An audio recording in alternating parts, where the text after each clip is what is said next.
జనక్షణ పోరాటం కనకనం ప్రజాపక్షం జనసైనిక్ న్యూస్ కు స్వాగతం. ముందుగా headlines. Chandrababu AP fibre net case చివరి నిమిషంలో ఊహించని బిగ్ ట్విస్ట్. నిన్న 17A పై భిన్న అభిప్రాయాలు. అన్ని కేసుల్లో బెయిల్ కోసం ఎదురు చూపులు. త్వరలో చిత్తూరుకు బుల్లెట్ ట్రైన్ 3 రాష్ట్రాలను కలుపుతూ ఏర్పాటు. చెన్నై మైసూరు వయా చిత్తూరు మీదుగా 2 గంటలకు తగ్గనున్న 10 గంటల ప్రయాణం. సీఎం జగన్ కు ఇంటి పోరు మరింత. అన్నపై అక్కా చెల్లెళ్ల ప్రత్యక్ష పోరు. నిన్న షర్మిల, రేపు సునీత కాంగ్రెస్లో చేరిక. కడప జిల్లాలో కంటిలో కారంగా మారనుందా? తండ్రిని చంపిన వారి అరెస్టుకు రాజీ లేని పోరాటం.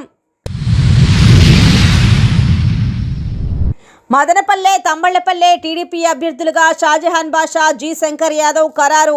మంగళగిరి నుంచి అందిన విశ్వసనీయ సమాచారం. అనేక వడపోతలు తీసివేత తరువాత తెరపైకి చంద్రబాబు తొలి జాబితాలో వెలువడే అవకాశం. త్వరలోనే చిత్తూరుకు బుల్లెట్ ట్రైన్ రానుంది. పట్టణ వాసులు ఈ బుల్లెట్ ట్రైన్ సేవలను వినియోగించుకోవచ్చు. ఈ మేరకు నేషనల్ హైస్పీడ్ కార్పొరేషన్ లిమిటెడ్ వారు పనులు ముమ్మరం చేశారు. ఈ బుల్లెట్ ట్రైన్ చెన్నై నుంచి కర్ణాటకలో ఉన్న మైసూర్కు నడపనున్నారు. 3 రాష్ట్రాలను అనుసంధానం చేస్తూ 435 కిలోమీటర్ల మేర ట్రాక్ వేయడానికి సన్నాహాలు జరుగుతున్నాయి. బుల్లెట్ ట్రైన్ పూర్తిగా ఫ్లైఓవర్ మీద నిర్మించిన ట్రాక్ మీదనే వెళ్లనుంది. చిత్తూరు వాసులకు గుడిపాలెం మండలం 189 రామాపురం వద్ద స్టాప్ను ఏర్పాటు చేయనున్నారు. తమిళనాడు, ఆంధ్రప్రదేశ్, కర్ణాటక రాష్ట్రాలను కలుపుతూ 340 గ్రామాల మీదుగా బుల్లెట్ ట్రైన్ రాకపోకలు కొనసాగించనుంది. చెన్నై నుంచి మైసూర్కు రైలులో వెళ్లాలంటే సుమారుగా 10 గంటల సమయం పడుతుంది. అదే బుల్లెట్ ట్రైన్లో అయితే 2 గంటల్లోనే చేరుకోవచ్చు. ఈ బుల్లెట్ ట్రైన్ ట్రాక్ నిర్మాణానికి గుడిపాళ మండలంలోని రైతులతో భూసేకరణ నిమిత్తం రైల్వే శాఖ అధికారులు గ్రామ సభలను నిర్వహిస్తున్నారు. వారి అభిప్రాయాలను సేకరిస్తున్నారు. భూములు ఇచ్చిన వారి కుటుంబంలో ఒకరికి ఉద్యోగ అవకాశాలను కూడా ఇవ్వనున్నట్లు చెబుతున్నారు. 189 కొత్తపల్లిలో స్టాపింగ్ ఏర్పాటు చేయనున్నారు. దీంతో చిత్తూరు వాసులు బుల్లెట్ ట్రైన్ సేవలను వినియోగించుకునే అదృష్టం కలగనుంది. బుల్లెట్ ట్రైన్ చిత్తూరు జిల్లాలో 41 గ్రామాల మీదుగా ప్రయాణం చేయనుంది. 18 మీటర్ల వెడల్పుతో ఫ్లైఓవర్ నిర్మించడానికి డిజైన్ రూపొందించారు. హైదరాబాద్కు చెందిన ఒక సంస్థ శాటిలైట్ ల్యాండ్ సర్వేలను పూర్తి చేసింది.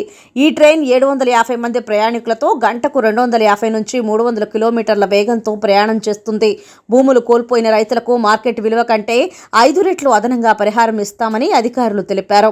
కొంతమంది రైతులు ఎకరాకు 50 లక్షల నష్టపరిహారం ఇవ్వాలని కోరారు. మామిడి, కొబ్బరి చెట్లు ఉంటే ఒక్కొక్క చెట్టుకు 70,000 నష్టపరిహారం ఇవ్వాలని కోరారు. మదనపల్లి, తంబళ్లపల్లి టీడీపీ అభ్యర్థులుగా షాజహాన్ బాషా, జి శంకర్ యాదవ్ ఖరారు. అత్యంత విశ్వసనీయ పార్టీ వర్గాల నుంచి సేకరించిన సమాచారంతో జనసైనిక్ న్యూస్ ఛానల్ వీక్షకుల కోసం ప్రత్యేక కథనం. మరొక విజ్ఞప్తి, ఈ కథనం ఎవరికో బలపరిచే పేడ ఆర్టికల్ కానే కాదు. మాకున్న తాజా సమాచారాన్ని మా ఛానల్ వీక్షకుల ముందు తెస్తున్నామంతే. మీ ఎస్ఎం రఫీ నరసింహ నాయకర్. 2024 మదనపల్లె అసెంబ్లీ ఎన్నికలు స్థానిక పార్టీ నేతలకు చావో రేవుగా మారాయి. వైసీపీ తన అభ్యర్థిగా నిసార్ అహ్మద్ను ఈపాటికే బరిలోకి దించింది. ఈ నేపథ్యంలో టీడీపీ నుంచి ఎవరు పోటీ చేస్తారనే ఉత్కంఠ నియోజకవర్గం వ్యాప్తంగా నెలకొంది. పలు కారణాలతో మాజీ ఎమ్మెల్యే దొమ్మలపాటి రమేష్ లేదా ఆ కుటుంబ సభ్యుల్లో ఒకరు ఈ ఎన్నికల బరిలో ఉంటారనే ప్రచారం జరిగింది. అలాగే బీసీ సామాజిక వర్గాల నుంచి శ్రీరామ చిన్నబాబు, ఒలిగట్ల రెడ్డప్ప పేర్లు వార్తల్లోకి ఎక్కాయి. ఇక జయరామనాయుడు, విజయభారతి సేతు, ఆర్జే వెంకటేష్, అలాగే జ్ఞానోదయ భవానీ ప్రసాద్ల పేర్లు రాబోయే ఎన్నికల్లో అభ్యర్థులుగా వినిపించాయి. తొలుత మదనపల్లె సీటు పొత్తుల్లో భాగంగా జనసేనకు దక్కవచ్చనే వాదనలు ఉన్నాయి. ఈ క్రమంలో కాపుసేన రాష్ట్ర అధ్యక్షులు హరిరామ జోగయ్య మదనపల్లె సీటు జనసేనకు డిమాండ్ చేయడంతో పాటు సీటును కాపు సామాజిక వర్గానికి చెందిన మదనపల్లె జనసేన సీనియర్ నాయకులు శ్రీరామ రామాంజనేయులకే ఇవ్వాలని జనసేనాధిపతి పవన్ కళ్యాణ్ కు ప్రతిపాదించారు. పలు అంతర్గత సర్వేలు, కూడికలు, తీసివేతల తర్వాత మదనపల్లె సీటు టీడీపీకి దక్కిందని అత్యంత విశ్వసనీయ సమాచారం జనసైనిక్ న్యూస్ ఛానల్కు అందింది. ఇకపోతే మదనపల్లె టీడీపీ అభ్యర్థి ఎవరనే విషయం గడిచిన కొద్ది రోజులుగా ఉత్కంఠ రేపుతుంది.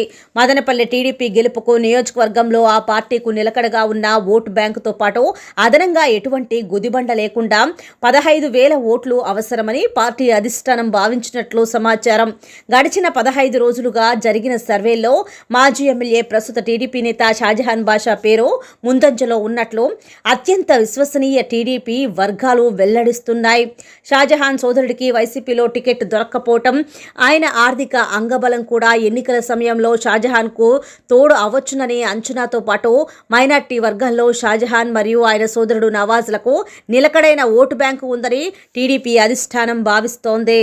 షాజహాన్ కలుపుగోలుతనం, దూసుకుపోయే తత్వం పార్టీ సాంప్రదాయ ఓట్లను కట్టిపెడుతుందని ప్రచారం జరుగుతోంది. ఇంతేకాకుండా షాజహాన్కు టీడీపీకి చెందిన ప్రధాన కుటుంబాల మద్దతు కలిసి వచ్చే అంశంగా పార్టీ వర్గాలు భావిస్తున్నట్టు సమాచారం అందుతోంది. అలాగే తంబళ్లపల్లె టీడీపీ ఎమ్మెల్యే అభ్యర్థిగా పార్టీ క్యాడర్ ద్వితీయ శ్రేణి ఆశపడుతున్న మాజీ ఎమ్మెల్యే ప్రవీణ్ కుమార్ రెడ్డి లేదా వారి మాతృమూర్తి ఏవి లక్ష్మీదేవమ్మలో ఈ మారు ఎన్నికల బరిలో ఉండబోరని విశ్వసనీయ వర్గాలు వెల్లడిస్తున్నాయి.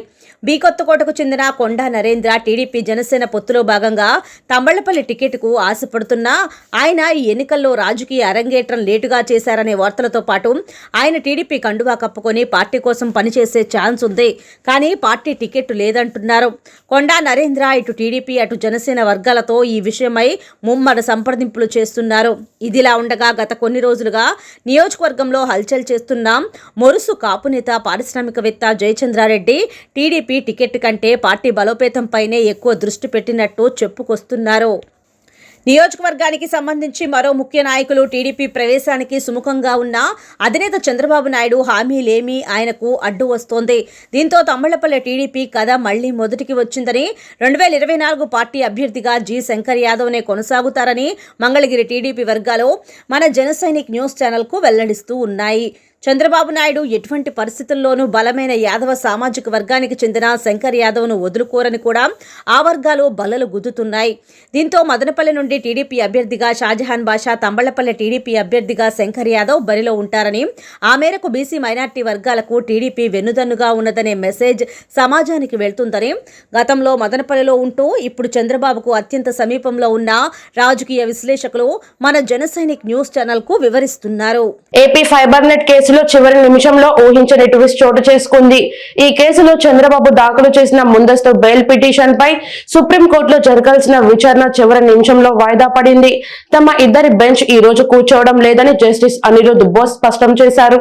దీంతో విచారణను వాయిదా వేస్తున్నామని, తదుపరి విచారణ తేదీని త్వరలో ప్రకటిస్తామని జస్టిస్ అనిరుద్ధ బోస్ వెల్లడించారు. కాగా చంద్రబాబు తరపున వాదించడానికి సీనియర్ న్యాయవాది సిద్ధార్థ లూథ్రా సుప్రీంకోర్టుకు వచ్చారు. అటు ఏపీ ప్రభుత్వం తరపున ఏఓఆర్ హాజరయ్యారు. ఫైబర్ నెట్ స్కామ్లో చంద్రబాబు ముందస్తు బెయిల్ పిటిషన్పై ఇవాళ సుప్రీంకోర్టులో ద్విసభ్య ధర్మాసనం జస్టిస్ అనిరుద్ధ బోస్, జస్టిస్ బేలా త్రివేది విచారించాల్సి ఉంది. ఈ కేసులో ఎలాంటి తీర్పు రానుంది, చంద్రబాబుకి బెయిల్ లభిస్తుందా లేదా అనేది ఉత్కంఠకు దారితీసింది. అయితే చివరి నిమిషంలో విచారణ వాయిదా పడింది. ద్విసభ్య ధర్మాసనంలో జస్టిస్ బేలా త్రివేది అందుబాటులో లేరు. దీంతో విచారణను వాయిదా వేస్తున్నామని, తదుపరి విచారణ తేదీని త్వరలో ప్రకటిస్తామని మరో జడ్జి జస్టిస్ అనిరుద్ధ బోస్ వెల్లడించారు. ఆంధ్రప్రదేశ్ లో వైసీపీ చీఫ్ సీఎం జగన్ కు మరో చెల్లెలు షాక్ ఇవ్వబోతుంది. జగన్ సోదరి వైఎస్ వివేకానంద రెడ్డి కుమార్తె డాక్టర్ నర్రెడ్డి సునీతారెడ్డి ప్రత్యక్ష రాజకీయాలలో అడుగు పెడుతున్నారు. ఆమె త్వరలో కాంగ్రెస్ లో చేరబోతున్నారు. షర్మిల పీసీసీ అధ్యక్షురాలుగా ఏపీలో చక్రం తిప్పబోతున్న సమయంలో సునీత కూడా కాంగ్రెస్ లో జాయిన్ అవ్వాలనుకోవడం రాజకీయ వర్గాలలో సంచలనం సృష్టిస్తుంది. వైఎస్ వివేకానందరెడ్డి హత్య తరువాత ఆమె కుమార్తె సునీతారెడ్డి యాక్టివ్ అయ్యారు. వివేక హత్య కేసులో సిబిఐ విచారణకు కీలకమైన సమాచారం ఇచ్చారు. అంతేకాదు కోర్టుల్లో కేసుల్లో కూడా సునీత ఇంపీడ్ అయ్యారు. తన తండ్రిని చంపిన వారికి శిక్ష పడాలని న్యాయ పోరాటం చేస్తున్నారు. ఇప్పుడు ఏపీలో ప్రత్యక్ష రాజకీయాల్లోకి సునీత అడుగు పెట్టబోతున్నారు. వైఎస్ జగన్ కు ఆపోజిట్ గా కాంగ్రెస్ పార్టీలో చేరబోతున్నారు. ఇప్పటికే సోదరి షర్మిల ఏపీ పీసీసీ పగ్గాలు చేపట్టడంతో తాను కూడా ఆ పార్టీలోనే జాయిన్ అవ్వాలని సునీత నిర్ణయించారు. అంతేకాదు పార్టీ ఆదేశిస్తే కడప ఎంపీ లేదా పులివెందుల ఎమ్మెల్యే అభ్యర్థిగా పోటీ చేయాలని సునీత నిర్ణయించుకున్నట్లు సమాచారం. అయితే కడప ఎంపీ అవినాష్ రెడ్డిని కానీ లేదా సీఎం జగన్మోహన్ రెడ్డిని సునీత నేరుగా ఢీకొట్టబోతున్నారు. వైఎస్ వివేకానంద రెడ్డి హత్య తరువాత జగన్ కు డాక్టర్ సునీతకు మధ్య విభేదాలు వచ్చాయి.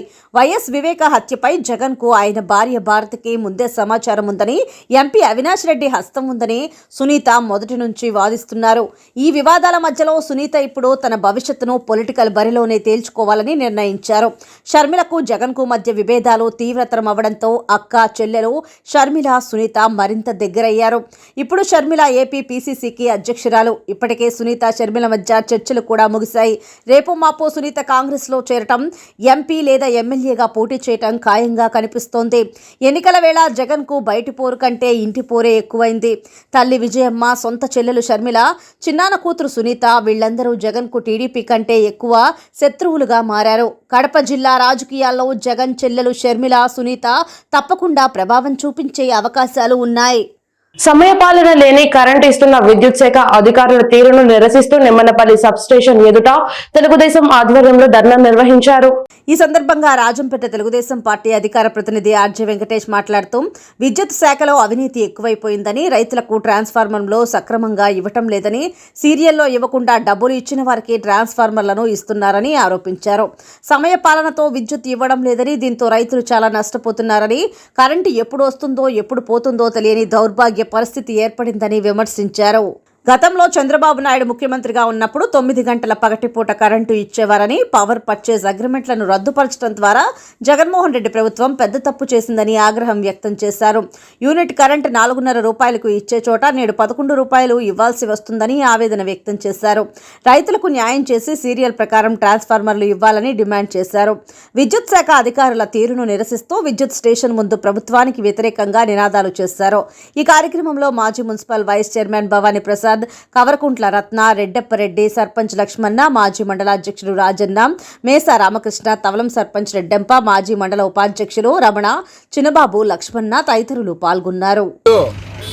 నిమ్మనపల్లి మండలంలో విద్యుత్ సబ్స్టేషన్ ఎదుట రైతులతో కలిసి రైతులకు మద్దతుగా తెలుగుదేశం పార్టీ కార్యకర్తలందరూ రైతులకు మద్దతుగా ధర్నా చేయడం జరుగుతూ ఉంది.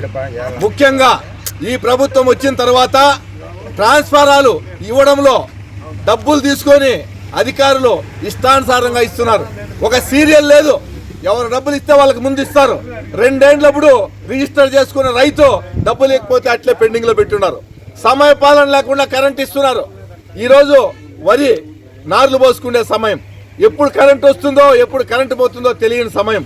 ఈ విధంగా అస్తవ్యస్తం అయిపోయింది. గతంలో చంద్రబాబు నాయుడు ముఖ్యమంత్రిగా ఉండగా కరెంట్ వచ్చిందంటే టైం చెప్పొచ్చు, పలానా టైంకి కరెంట్ వచ్చిందంటే చంద్రబాబు నాయుడు జవాబుదారితనం కూడా లేదు. ఈ సబ్స్టేషన్ లో ఎప్పుడు చూడండి ఆడిచ్చింటే సెల్ ఫోన్ ఏమాత్రం పనిచేయదు. సెల్ ఫోన్కు ఎవరన్నా ఫోన్ చేస్తే రెస్పాన్స్ ఇచ్చేటటువంటి ఇక్కడ ఉండేటటువంటి అధికారి కూడా సక్రమమైనటువంటి సమాచారం ఇవ్వడం లేదు. ఈ విధంగా రైతులకు దాదాపుగా ఎంత మోసం చేస్తాడారంటే కరెంటు డిపార్ట్మెంటు, ఒకసారి విజిలెన్స్ కమిటీ ద్వారా గౌరవ శాసనసభలో మీ మాట నిజమైతే మీరు అవినీతిని వ్యతిరేకిస్తే, అవినీతి అనేది మీకు కనపడకన్నా ఉండేట్టుగా మళ్ళా మచ్చలేని నాయకుడిగా మీరు నిలవాలంటే గౌరవ ఎమ్మెల్యే గారు నిమ్మనపల్లి సబ్స్టేషన్ పరిధిలో ఉన్నటువంటి మండల పరిధిలో ఉన్నటువంటి అందరికీ ఇచ్చినటువంటి ట్రాన్స్ఫరాలు, ఫోల్మాన్లు వాటిని విజిలెన్స్ ద్వారా ఎంక్వైరీ చేపిస్తే నేను టీడీపీలోనే ఉంటా, గాలి పార్టీ గాలి వార్తల్ని నమ్మకండని తెలుగుదేశం నేత వంగవీటి రాధా స్పష్టం చేశారు. గత కొన్ని రోజులుగా వంగవీటి రాధా టీడీపీ నుంచి వైసీపీలోకి మారుతున్నారనే ప్రచారం జరిగింది. తాజాగా ఈ ప్రచారానికి వంగవీటి రాధా ఫుల్ స్టాప్ పెట్టారు. తాను టీడీపీ వీడే ప్రసక్తే లేదని, అవన్నీ గాలి పార్టీ గాలి వార్తలని స్పష్టం చేశారు. అంతేకాకుండా రాష్ట్రం బాగుపడాలంటే, మీకు కనీసం ఆత్మతృప్తి కావాలంటే వైసీపీ నేతలే టీడీపీలోకి రమ్మని ఆహ్వానిస్తున్నానని చెప్పారు. పలువురు వైసీపీ నేతలను రాధా టీడీపీలోకి ఆహ్వానించినట్టు క్షణ పోరాటం కనకనం ప్రజాపక్షం జనసైనిక్ న్యూస్ ఇంతటితో సమాప్తం. తిరిగి రేపటి బులెటిన్ మళ్ళీ కలుద్దాం. అంతవరకు సెలవు, నమస్కారం.